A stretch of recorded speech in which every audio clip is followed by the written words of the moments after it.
Today on Inevitable, our guest is Dr. Susan Hubbard, Deputy Director for Science and Technology at Oak Ridge National Laboratory. And our topic is the role of the national labs in shaping the future of energy, technology, and innovation in America.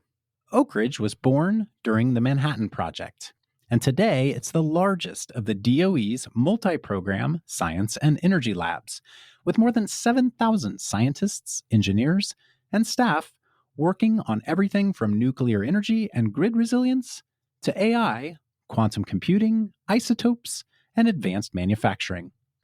Susan began her career as a geophysicist, pioneering the field of hydrogeophysics, and now oversees research that touches nearly every part of America's energy future. In our conversation, I wanted to hear how ORNL is pushing the frontier, from fusion and next-generation computing to the ways that the private sector actually engages with the labs, something that has always felt a bit opaque, even though I know of many startups collaborating at Oak Ridge. I was also curious about the bigger picture, how the mission of the national labs has evolved since the 1940s, and how they navigate shifting political priorities. That's especially relevant now under the Trump administration, where energy abundance has taken priority over clean energy innovation, and climate change has largely fallen away as a federal focus. And looking ahead, I wanted Susan's take on the role the labs will play alongside the deep-pocketed R&D arms of big tech. And finally, a reflection. Just as the lab's role evolved during the physical arms race of the Cold War, I wonder how it may evolve again as we enter the current geopolitical era, seemingly centered on a new arms race, all around AI. From MCJ, I'm Cody Sims, and this is Inevitable. Climate change is inevitable. It's already here. But so are the solutions shaping our future. Join us every week to learn from experts and entrepreneurs about the transition of energy and industry.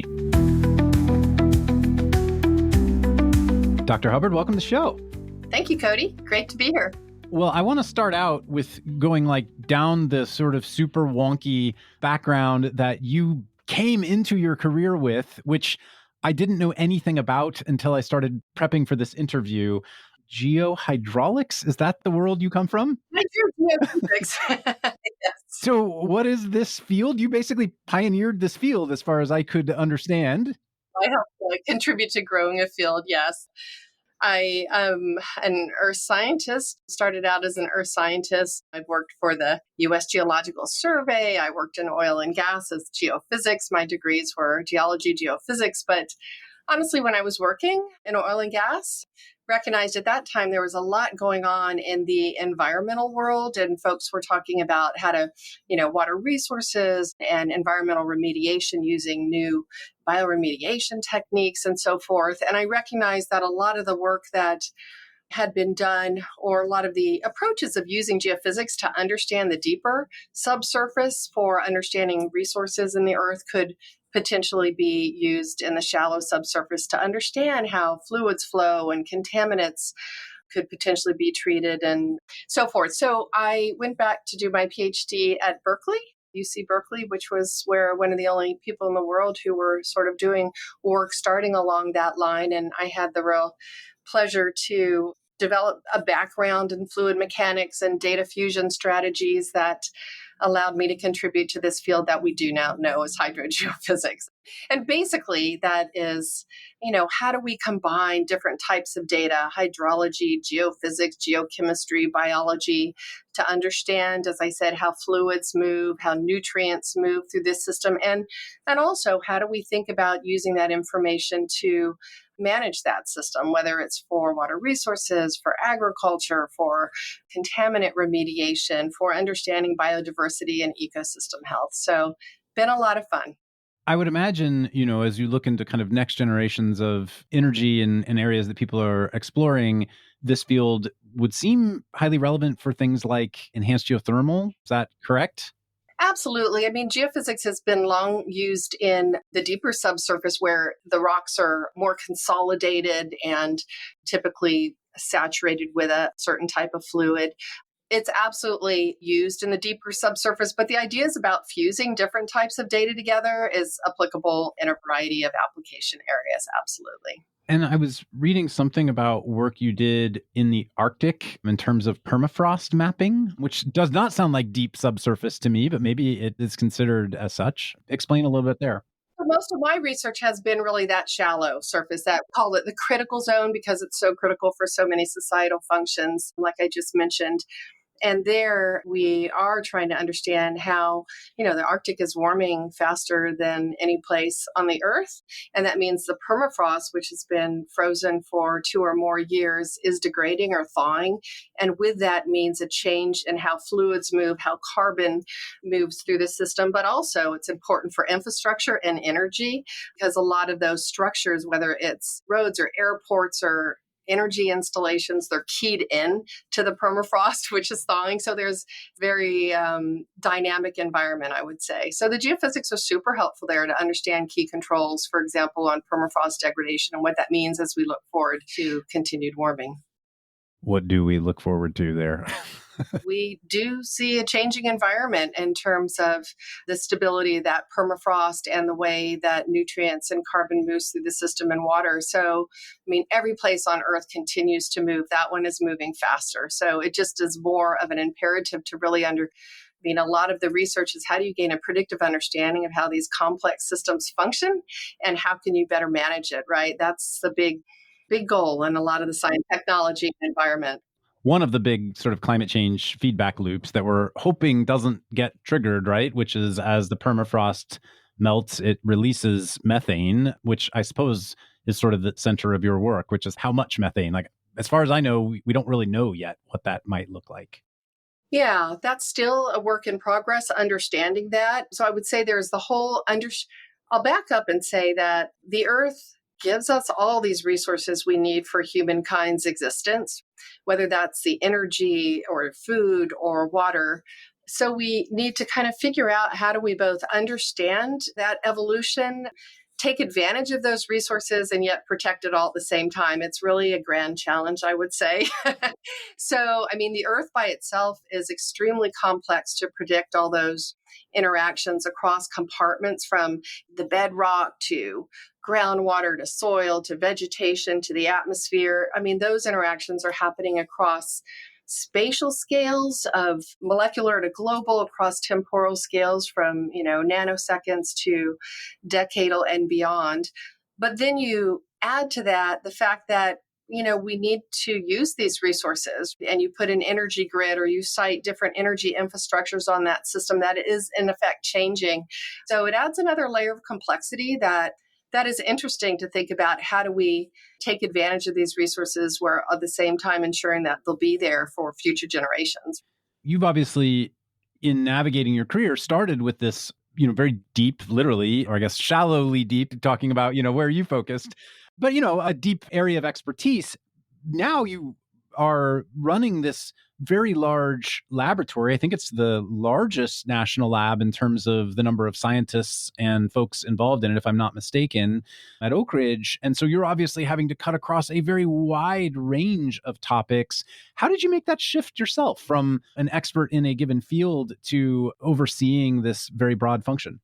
Well, I do have such a pleasure and an honor to help shepherd our science portfolio here. We are the largest of, we call the Department of Energy Science Laboratory. So there are weapons laboratories that are larger, but it's a significant lab. We have over 7,500 folks here. Wow. And our portfolio, like you mentioned, is really beautiful, broad and deep.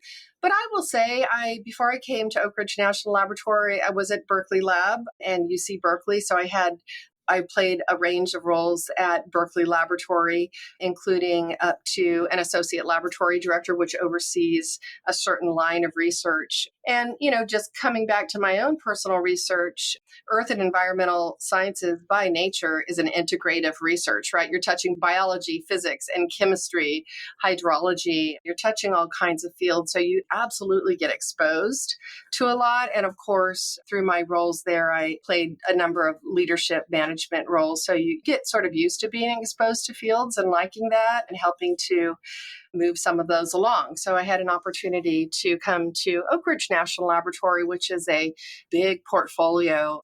It's been really, really a thrill. You spoke with John Wagner some time ago, right, from Idaho Yep. National Laboratory, who they do a great job with their nuclear energy and some of the other areas. And Oak Ridge National Laboratory was born through the Manhattan Project. And so many of your listeners will be familiar with the Manhattan Project, of course, and hopefully most have seen the Oppenheimer movie. Oak Ridge National Laboratory didn't feature prominently in that movie, but it certainly was one of the laboratories that was working at that time to help to develop, in this case, we were producing plutonium for the war effort.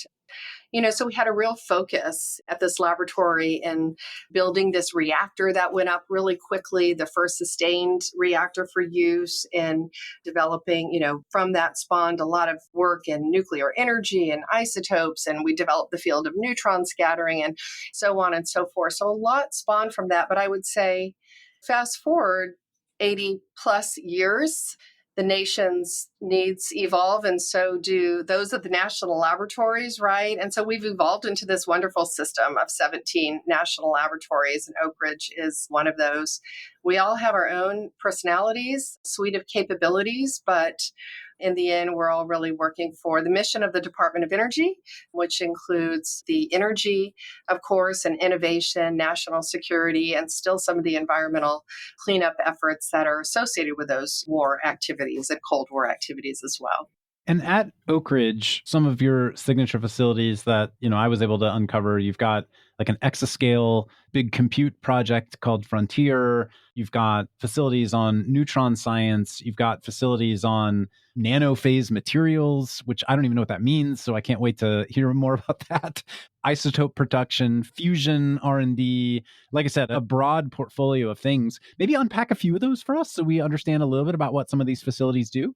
I think one of the unique aspects of national laboratories, besides the team-based approach that we do our research all the way back from the Manhattan Project, and the fact that we do work in the mission of the Department of Energy, and that sets aside our research a little bit from, for example, universities and industry and the research side, is that we design and build and shepherd and host really powerful research infrastructure. That's really a calling card of the national laboratories. At Oak Ridge, we happen to have just a beautiful ecosystem of user facilities. You named some of those, and those are the Office of Science ones that you mentioned. And the idea here is that Department of Energy really funds us to, as I said, build and shepherd and host these, and people can apply from all over the world to take advantage of these for their own research, to bring their own questions and their own hypotheses. So yes, we have a supercomputer called Frontier, but we have delivered a series of world-leading computers when they first debuted.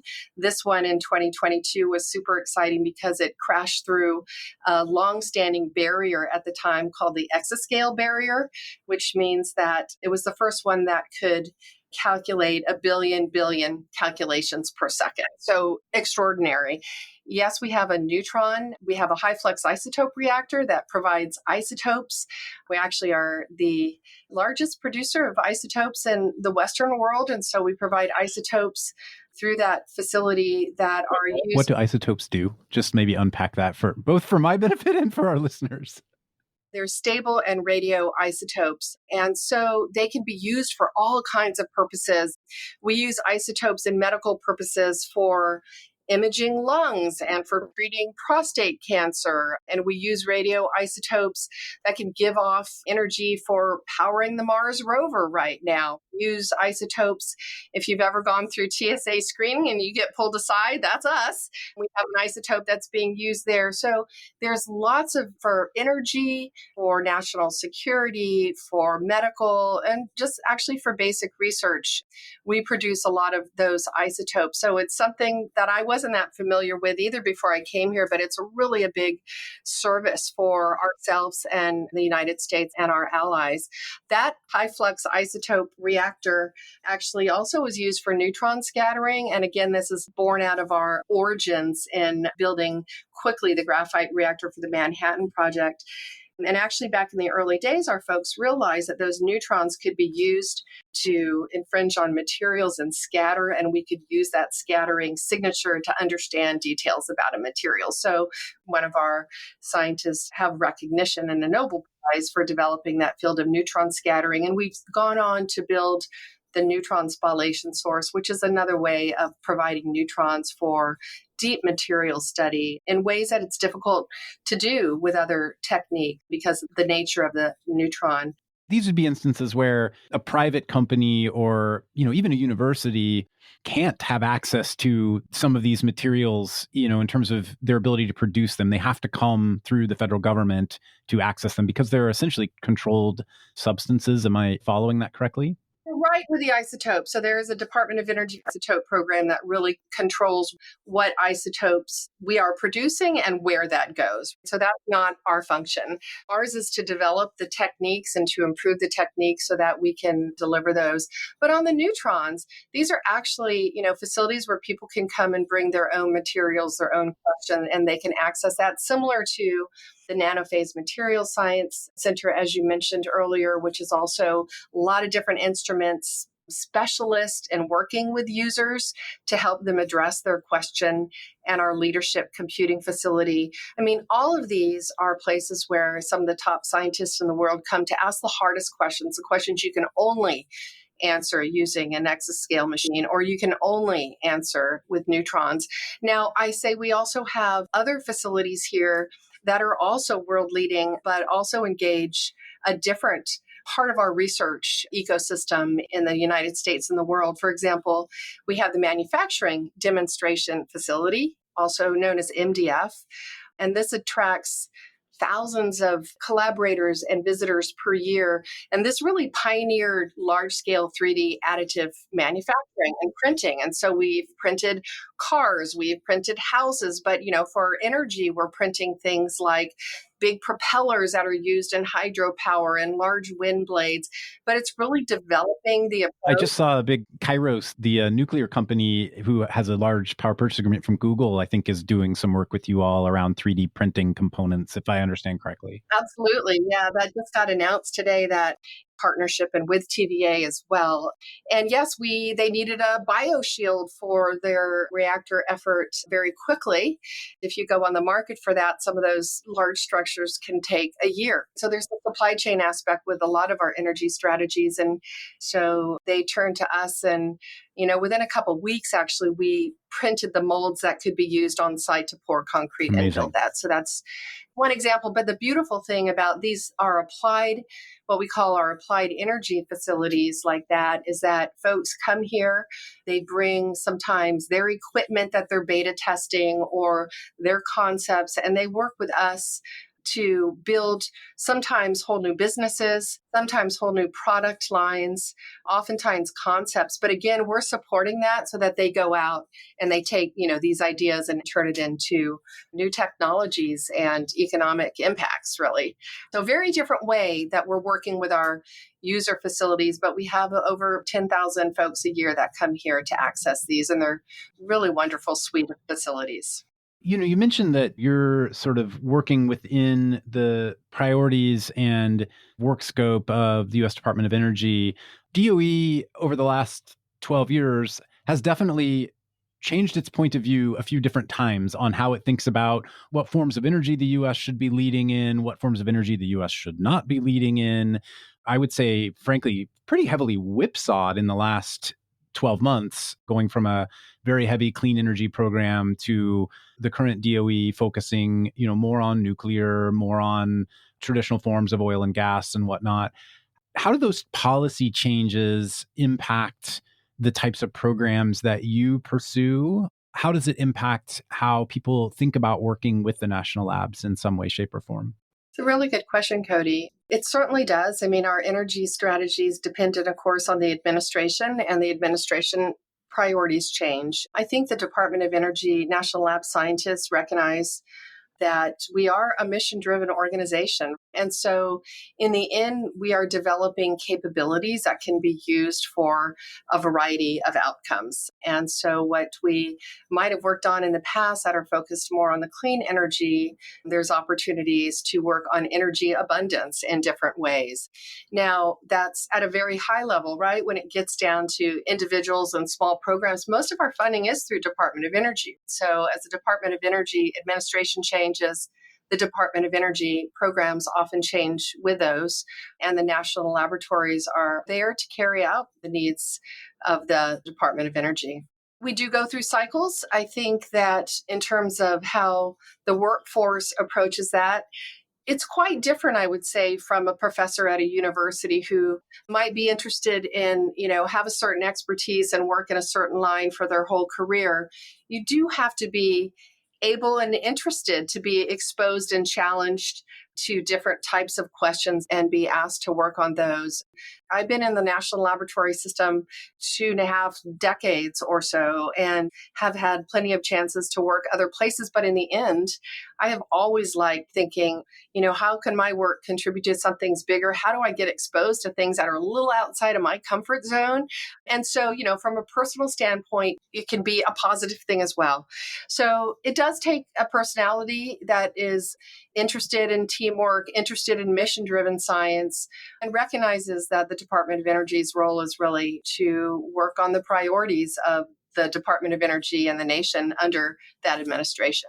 It seems like right now, from an energy perspective, we already talked about some of the work you're doing in fission with Kairos Power. You and I were chatting a little bit beforehand on a company that I've gotten to know called Atomic Canyon that's doing some work also on the nuclear fission side with respect to your Frontier exocompute supercomputer.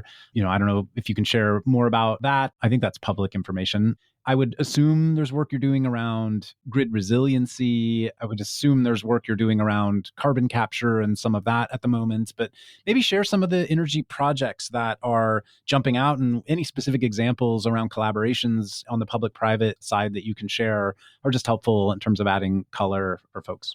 Through all of this space. So we certainly are working on a variety of energy strategies. You mentioned fission, and as nuclear energy, we've long had a role in that. And in fact, of course, nuclear energy is really having a heyday across the whole nation, right? As the need for AI data centers grow and the need for baseload. But I would say in this area in East Tennessee, there's also really a resurgence in nuclear energy. And in fact, I think around our laboratory is the largest aggregation of companies that are associated with nuclear, whether it's nuclear energy or adjacents, and that includes enrichments and folks making, some of the parts and so forth. There's over 200 companies surrounding the laboratory out here. So there's an awful lot of partnerships on a variety of things. From fuels, we do use our supercomputer to explore, different phenomena.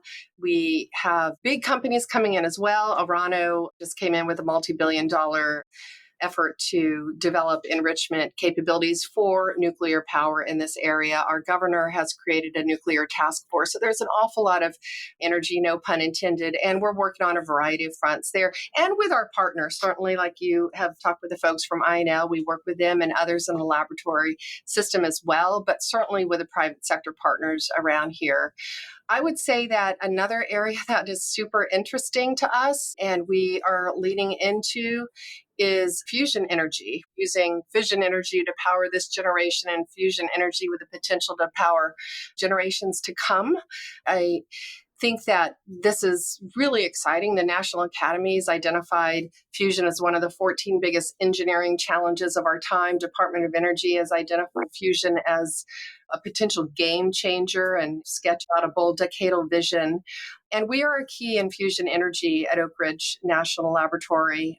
We partner with a variety of fusion companies here in East Tennessee and elsewhere. Here locally, for example, is Type 1, who has signed an agreement with our other partner, Tennessee Valley Authority, the nation's largest public utility, to build a 350 megawatt fusion power plant on the grounds of an old retired TVA coal-powered generating station nearby. It's a super exciting time, not just because of the NIF and other recent proof of concepts that have shown fusion may be within the realm here of 10, 15 years, give or take 5. And as I'm sure you know, so it's coming within the realm of possibility. The private sector is very engaged here, right? $10 billion of private sector money since 2021. 60% of that is in the US. And of course, Department of Energy, Fusion Energy Science is investing. Here, I would say, coming back to your original question, is that the importance of private-public partnerships around this is huge. We need to work together simultaneously on demonstrating strategies and de-risking components, while at the same time there's a fair amount of basic research that's needed. How can we have materials that can withstand these temperatures that are hotter than the sun for a time period? How do we handle the fuels and the blankets and plasma stability and so forth? Hey everyone, I'm Yin, a partner at MCJ, here to take a quick minute to tell you about the MCJ Collective membership. Globally, startups are rewriting industries to be cleaner, more profitable, and more secure. And at MCJ, we recognize that a rapidly changing business landscape requires a workforce that can adapt. MCJ Collective is a vetted member network for tech and industry leaders who are building, working for, or advising on solutions that can address the transition of energy and industry. MCJ Collective connects members with one another, with MCJ's portfolio, and our broader network.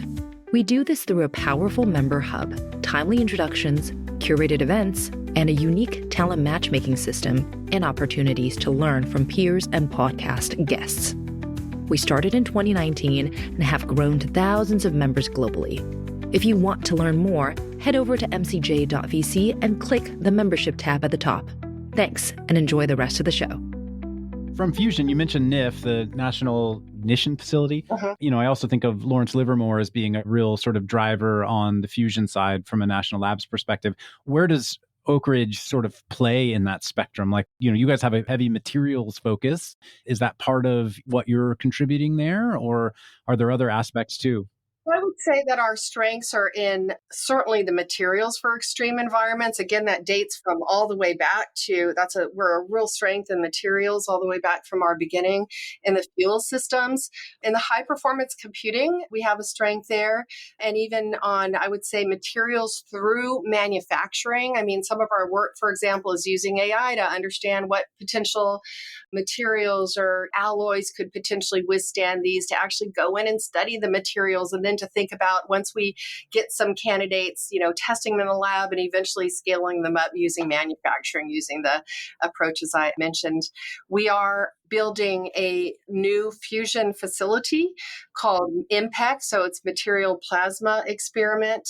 And this will be sort of a first of a kind facility to expose materials to high intensity neutron radiation and heating that will it'll give a material that's being tested in there the equivalent lifetime exposure to conditions typical in a fusion reactor, but only do it in 2 weeks. Amazing. So, we are developing all these kind of things to be able to help this accelerating field be able to meet its timeline. I would say the other big place that we play a significant role beyond the basic research that we do here and our partnering activities is we lead ITER, which is over in France. It's a large partnership between 35 countries who are working together to build a big tokamak fusion reactor and to show how a burning plasma can exist for a short amount of time. It's probably one of the largest collaboration projects in the world. We lead that for Department of Energy for the United States, part of the partnership. And there, it's not like this will be the main big industrial fusion reactor, but what we are learning there is developing technologies, working with our many partners to develop diagnostics, to think about supply chains, to develop critical paths for some components like magnets and blankets. And, really importantly, to think about developing this workforce that we're going to need for our fusion sector here. There's a variety of pieces that we play, but you're absolutely right. There's other laboratories that are in the space too, and it's really wonderful that Livermore's had the big breakthrough on ignition. We're mostly working on, I should say, is magnetic fusion. It's a different type of fusion where we're using magnets to sort of confine and heat pressurize the plasma and get this reaction to happen, which unlike fission, where you're separating the atom, of course, in fusion, we're fusing atoms to create a heavier atom, and that releases energy as well.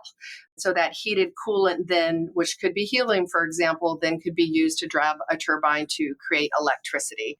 A different type of fusion strategy, if you will, than what's been demonstrated, but it's all very, very exciting. And again, it's sort of moving within the realm of the not too distant future. So it's within grasp.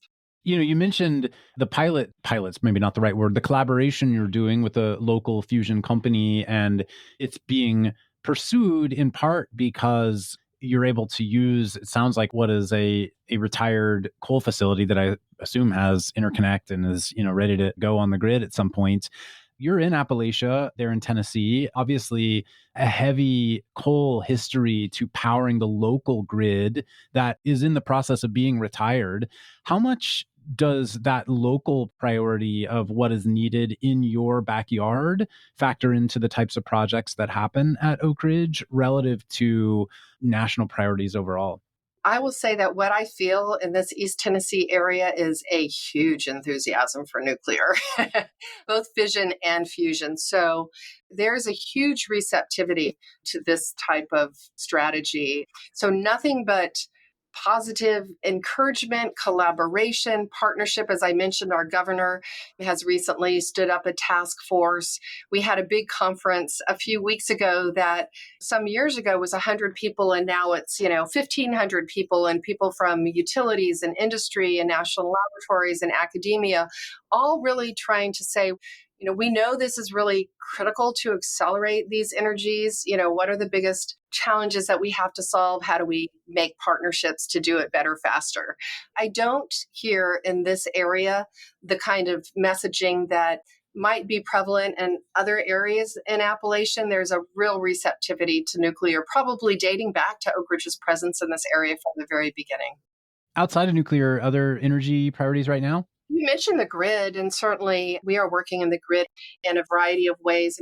Any of these energies we're talking about, but as well, the other types of energy.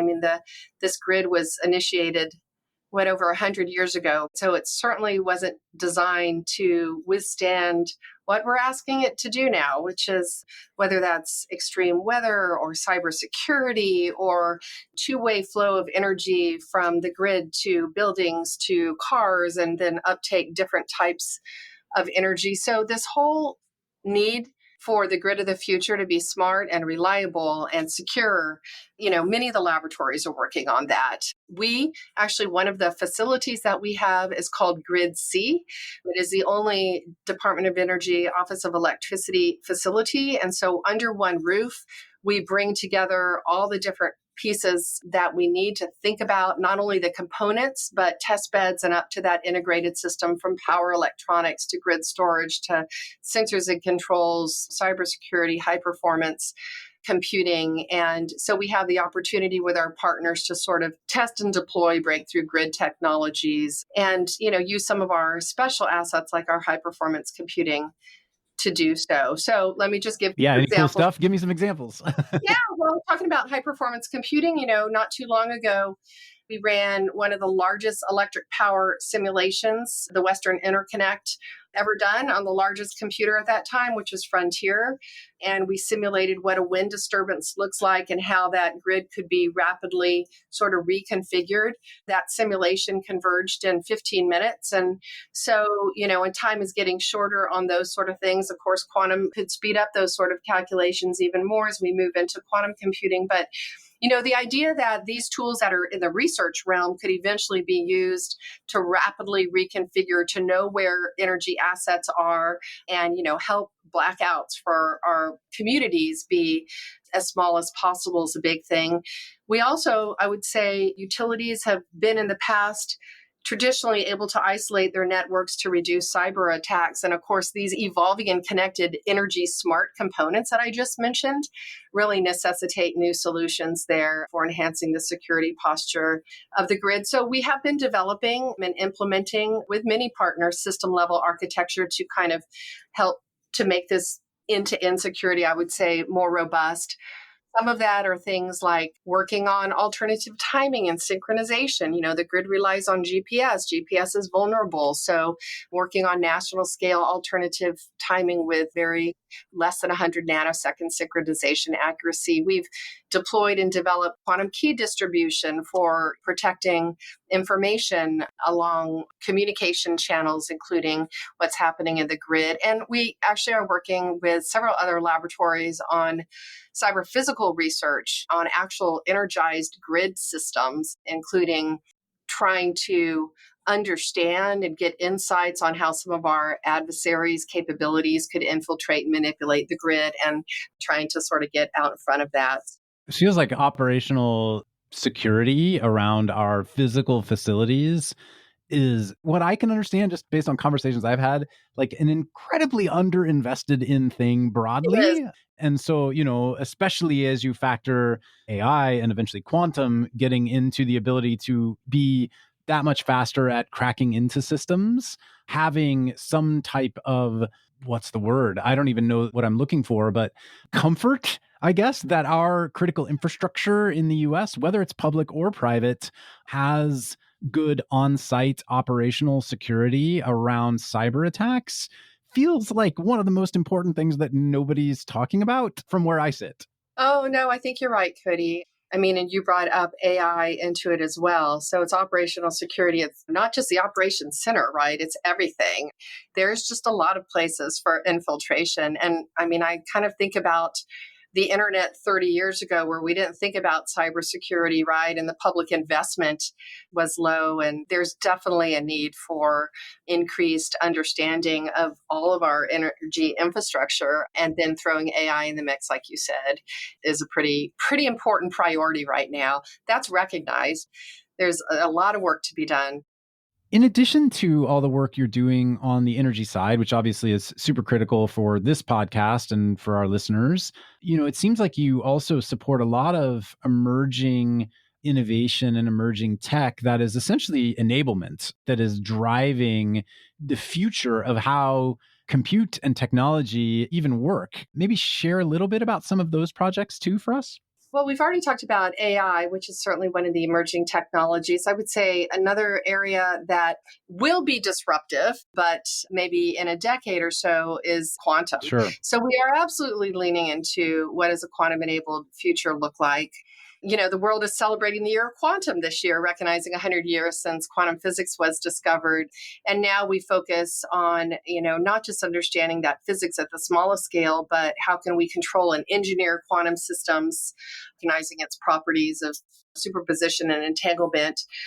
How do we move it like we are today with the internet and everything to kind of be this connected system? So there are many pieces that Oak Ridge is working on here. We've already talked a little bit about high performance computing.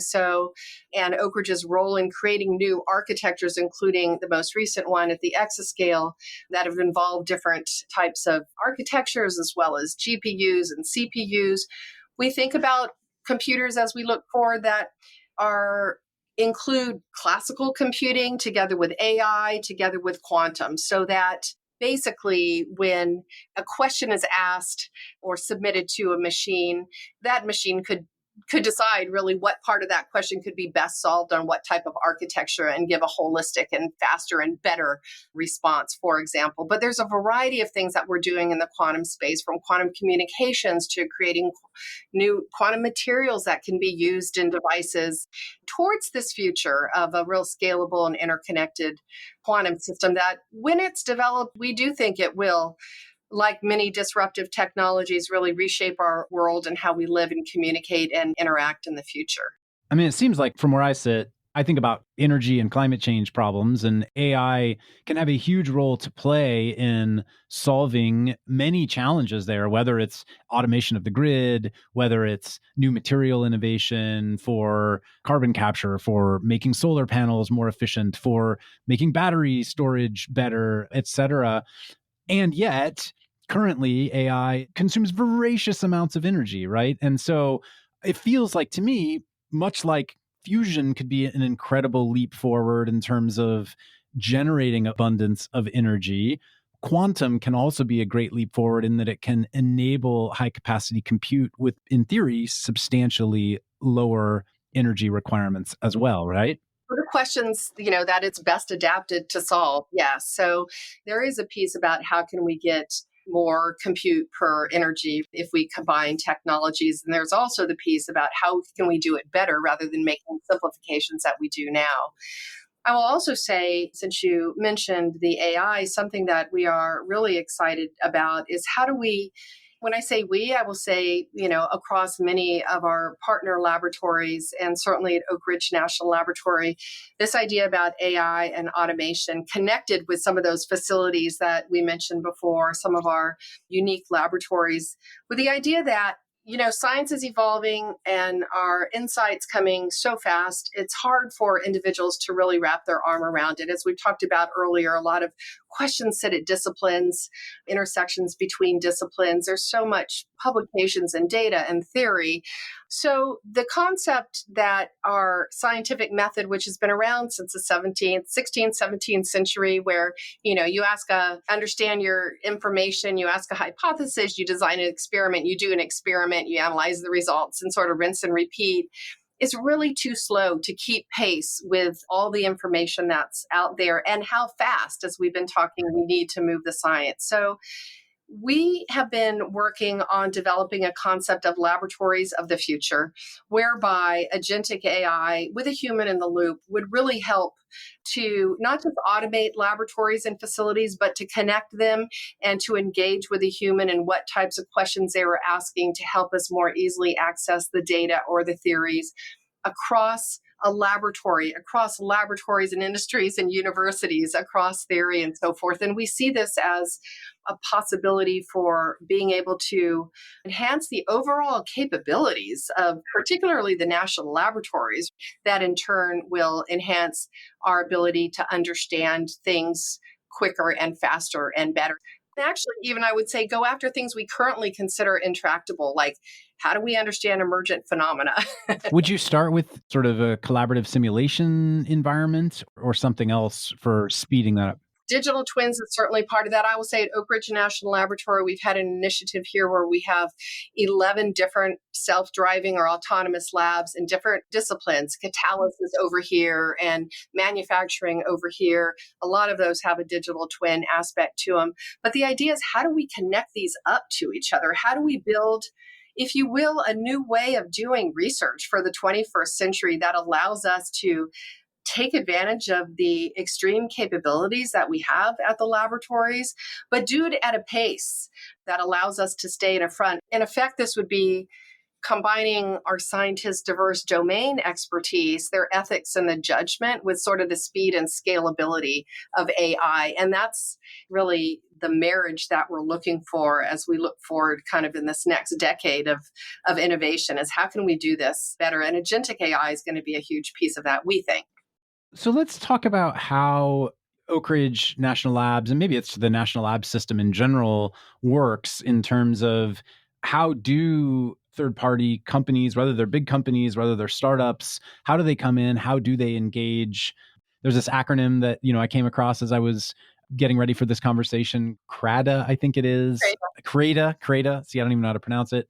Maybe describe a little bit about what the mechanism looks like for folks to come in and engage with you all. Thanks for asking that. Yeah, there's a variety of ways. I've already mentioned some, right? Through shared research projects, through industry coming in and working with us at our facilities.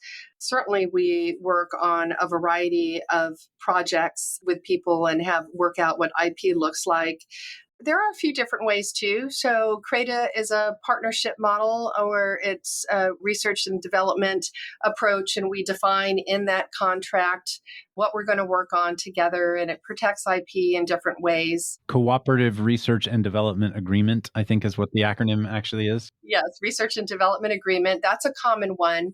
There are a variety of models and opportunities that Department of Energy actually puts out for technical, DOE prizes and programs and technical assistance where they will support a partnership with folks at the national laboratories.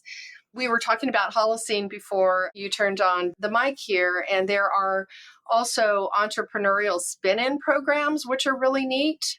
For folks that are early stage of a startup company, there's a program that they can apply to help build their company at the laboratory, right? And we support them. We got introduced by an entrepreneur named Keaton Ross, who was a co-founder of a company called Holocene, building carbon capture technology that actually pretty early in their journey ended up getting acquired by Oxy.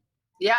The beautiful story is that early on, the CEO recognized that there was great work being done and a patent had been filed, and came to work under this program to build the company. And then they went out and stayed in the local area, which is something we love to see as well, and has met with a lot of success. So we have a lot of folks and different companies that come in through these spin-in companies. Ours is called Innovation Crossroads, but several of the other laboratories, they're called the LEAP program under Department of Energy. That's another way that folks access. In Tennessee itself, we have technical assistant models that the state provides. So folks in industry can actually, through it's a voucher program, get access to the laboratories through using those types of programs. So there's a variety of pathways, I think, for folks to get to the laboratory. I'll say at Oak Ridge National Laboratory, I didn't emphasize it too much earlier when we started talking about what this laboratory is, but it is a science lab with a translational ethos. And what I mean by that is that while we do a lot of basic science, it's really in our DNA to try and get those basic discoveries and insights into solutions for energy, for security, and whatnot. And so we do a lot of work internally here for sort of cultivating the recognition about how important it is to get our discoveries and our insights out from the lab into the marketplace. We are super thrilled that we do tend year over year to be at the top or among the top of the national labs in terms of IP, and also things like R&D 100 awards for developing these technologies. So we're recognized for that. When I think of innovation ecosystems in the US, obviously the national labs have always been a part of that, or at least since, sort of the World War II era, right? You mentioned the Manhattan Project. I would say shrouded in secrecy in terms of what was being developed then, to the Cold War era being sort of this bellwether innovation center for broad energy innovation, a lot around nuclear from the beginning, et cetera, from a power perspective. Today, this sort of collaborative public-private model that you've been talking about, at the same time, the private industry in the US from an R&D perspective has also evolved. You can think of Bell Labs and IBM and some of the innovation centers of maybe the 1970s, 80s, 90s to where we are today with, Google and Microsoft and these massive R&D efforts.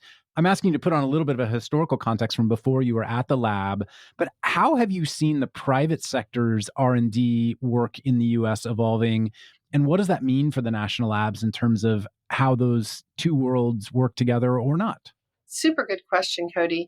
Well, you're right. The mission of Department of Energy has sort of changed over time. You mentioned several foci, and of course, then there was the energy crisis, right? In the 70s, that sort of launched more the Department of Energy focus.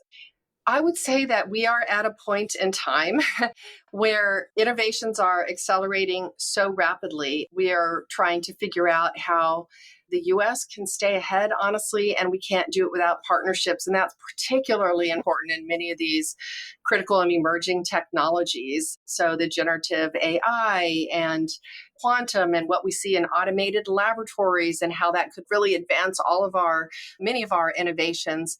So we are at, I think, an inflection point for how we partner. We have partnered on many things through the years and many things very successfully. But because of the pace of acceleration and because the DOE laboratories, I would say, really are a powerhouse of multidisciplinary science and technology, massive amounts of scientific data that's important for AI, these facilities that will continue to crank out just some of the most important data that can't really come from elsewhere. I think we are really at this point, we're figuring out what this partnership looks like in this new realm. And I would just say it's really recently that I think folks have recognized that there's a real opportunity to work together in different ways as we look forward on all of these kind of topics. Right now, the Department of Energy, of course, is developing its own vision for what artificial intelligence and how we can take advantage of the laboratories, but it has to be side by side with industry. Our high performance computing, that's always been a remit of the Department of Energy, who has turned to a few of its labs like Oak Ridge to say, build the next generation of computers that's going to be the fastest in the world or, the most energy efficient. And we build new architectures that then go on to be used in the private sector. But the game has changed with all the money that's being put into this now because of AI. And so, we really think about how can we do this together in a way that really helps us all move forward. You mentioned that Oak Ridge in particular has a staff of 7,000 plus people. I'm sure you have conversations all the time with people who are thinking about, from a career perspective, should I continue to build my career in pure research, working in a government or lab context, or should I shift over and work in a commercial focus? How do you help people navigate those types of decisions as they're grappling with them? Should I keep doing what I'm doing here? Should I go work at Meta and take on some big R&D AI role there? It's such an interesting time for scientists and research scientists, I would think, in terms of career optionality right now. It is. And I actually talk with a lot of students, and I always encourage folks to do internships because each of these places, whether it's a national laboratory, industry, university research, even a nonprofit, they're all different styles of working and they're driven by different motives or missions, if you will. It really is an individual thing. I can say I worked for an industry, been with universities, I've worked at national laboratories, and I know what I like to do. Everybody has their own. I think the other piece of that, Cody, is that, of course, folks who are just starting the workforce now are likely going to have multiple jobs. And so it's not unusual that people will float around. I think that the people that work at national laboratories, and increasingly so, are really excited that there's so much to do from an innovation standpoint that really oftentimes needs to work at intersections between fields, needs very unique world-class facilities, and also sees the opportunity for partnership that there's a lot of excitement about the work at the national laboratories. But as we talked about earlier, it also takes a certain amount of person that's comfortable enough with changes, right? And able to not just adapt, but be enthusiastic about thinking about things a different way. We're clearly living in a time when our university research systems are a bit under fire at the moment, right? And so I guess even in the national labs, even though priorities may shift, maybe it's a more stable place for research at the moment than being in a university. I don't know. I would say a key differentiator is that folks at the labs tend to work on large team-based projects, right? That can continue for quite some time often. I mean, that's a great oversimplification, but Sure. I do think a lot of people at the laboratory, and I know I'm one of those who was always really satisfied to work with different people that brought different skills, expertise to the table. It pulled my science in ways I wouldn't have done working alone. And I contributed to something that was bigger than I could have done alone, right? So I think that's the essence of a national laboratory. But I also enjoyed working in industry. I, certainly enjoy research at a university as well. So I think it's up to individuals to figure out where they're most sparked. The last thought that I've had, and I'm curious as to hear your reaction to it, is the national labs, I think, really grew up, obviously, in the Cold War era, where the U.S. had a very clear sort of geopolitical point of view. And, the US versus the Soviet Union was a clear race to win at the time. And, we went through this period in the 90s, 2000s, 2010s, when obviously there were different threats and things the US had to worry about. But now with China and the AI race, it is clear that there is another sort of big push happening at the moment. And it feels like, we talked about sort of the rise of private R&D and everything with, big tech and everything, but it does feel like we're at another inflection point moment in terms of the US's need or desire to drive innovation in a big way. Absolutely. Our nation's security, our economic development is all dependent on innovation. We have a lot of work to do to make sure that we can maintain our leadership in many of these areas. Not to say that we don't value collaboration, international collaboration, as we very much do, and work with many of our partners and allies across the world on big things that we can't do alone. It is a really important time as we were talking about critical and emerging technologies, right? The United States has certainly lost its edge in many of these. And, that has a lot to say for who we will be in generations to come. It's a pivotal time with this pace of innovation growing that we really lean in and recognize the value here for who we are as a nation. That comes back to our STEM, our workforce internally, and all kinds of flow down needs that we have. Dr. Hubbard, thanks so much for joining today. And I can't wait to continue to see the work you all are doing. It's so fun when I see headlines jumping up like I did today with the Kairos Energy announcement. I'm like, I'm about to talk to her. I can't wait to hear more about that. And it feels like these little touch points happen quite a bit. Thanks for helping all the innovators around us leverage your resources and for being a great collaboration point and partner for so many out there who are building the future. Thank you for the work that you do and for having me on your show. Inevitable is an MCJ podcast. At MCJ, we back founders driving the transition of energy and industry and solving the inevitable impacts of climate change. If you'd like to learn more about MCJ, visit us at mcj.vc and subscribe to our weekly newsletter at newsletter.mcj.vc. Thanks, and see you next episode.